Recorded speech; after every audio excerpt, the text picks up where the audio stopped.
Então, continuando aqui com a nossa aula sobre conjuntos, vamos falar sobre as operações que existem entre eles. Então, união entre conjuntos. Eu represento por um símbolo assim, e aí eu tenho aqui o conjunto A e o conjunto B. O conjunto A é representado pelos elementos 0, 2, 4 e 6, e o conjunto B pelos elementos 0, 1, 2, 3 e 4. Qual seria então a união entre o conjunto A e o conjunto B? Então, a união eu represento assim. A união entre esses dois conjuntos, então, seria os elementos 0, 1, 2, 3, 4 e 6. E aí eu posso representar também por diagramas, além desse formato de representação. Então, esses elementos eles poderiam ser assim. Aqui eu tenho o A e o B. Quando eu tenho um caso assim, a união deles vai ser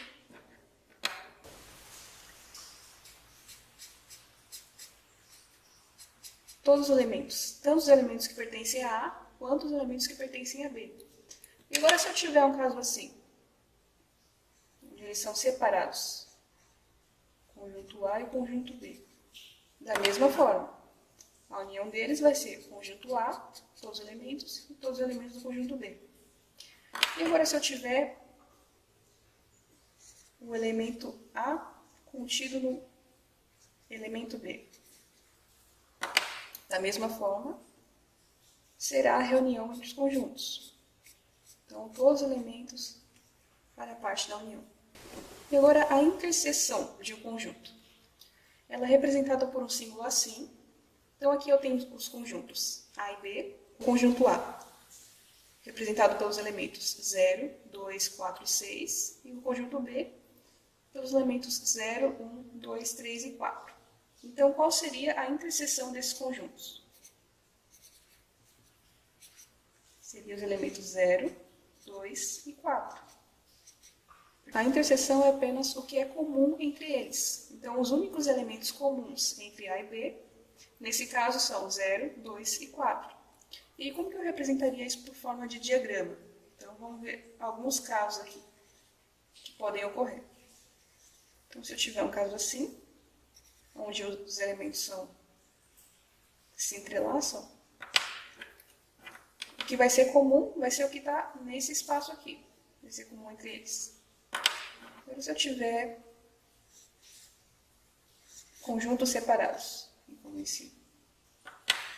nesse caso, a interseção entre A e B é vazia, porque eu não tenho nenhum elemento que é comum em A e, ao mesmo tempo, que faça parte de B, que seja comum entre A e B. Agora, se eu tiver um caso assim, tiver o conjunto A aqui dentro e o conjunto B aqui. Então, A está contido em B. Se tiver um caso assim, a interseção vai ser o conjunto A, porque A é comum entre A e B. Os mesmos elementos que tem em A, eu também tenho em B. Então, essa parte aqui, achurada, vai ser a interseção, nesse caso. E agora, quando eu falo de diferença entre conjuntos. Então, a diferença. Aqui eu tenho o conjunto A, 0, 1, 3, 4 e 5, e o conjunto B, 2, 4, 6 e 8. Então, A menos B vai ser igual a 1, 3 e 5. What? Então, A menos B vai ser os elementos 0, 1, 3 e 5. Então, peguei o conjunto A e retirei os elementos do conjunto B. Então, quais são os elementos que eu tenho no conjunto B e não tenho no conjunto A? São exatamente essa diferença, que é o número 0, número 1, número 3 e número 5. E aí, como que eu posso representar isso por forma de diagrama? Vamos ver alguns casos. Então, posso ter um caso assim, onde eu tenho o conjunto A e o conjunto B. Qual que vai ser a diferença? Vai ser essa parte aqui. Então, A menos B, eu tenho essa parte achurada. Outra forma seria representar separado. Então, a diferença entre A e B, nesse caso, seria apenas o conjunto A. Porque A menos B, eu tenho como resultado apenas o conjunto A. Como eles não têm nada em comum, então essa seria a diferença. Se eu tiver um caso assim, onde aqui eu tenho o elemento B e aqui eu tenho o elemento A. Então, B menos A, nesse caso, seria um conjunto vazio. Por que um conjunto vazio? B, esse elemento aqui de dentro, menos o conjunto A, que contém B, vai ser um conjunto vazio.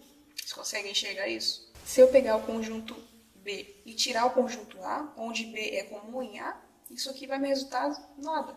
Então, diferença nesse caso seria o conjunto vazio. E agora, se eu tiver uma outra situação assim, que eu tenho um conjunto A, e aqui dentro eu também tenho o conjunto B. Então, eu quero a diferença de A em relação a B. Então, A menos B, como ficaria? Conjunto inteiro A menos o B ficaria essa parte aqui. Parte, só a borda aqui do conjunto, só essa parte. Quando nós temos esse caso, existe um nome para isso, que é complementar de B em relação a A. Então, esse caso é um caso especial da diferença de conjuntos. E representa essa parte aqui pintada, representa essa parte de fora, que é a diferença de A menos B. Então, é essa parte aqui pintada, essa parte aqui. E um nome que se dá para esse caso especial é complementar de B em relação a A. E é o que falta para o conjunto B ficar igual ao conjunto A. Então, nesse caso aqui, o que falta para o B ficar igual ao A é essa parte aqui pintada. E assim nós terminamos as operações de conjuntos.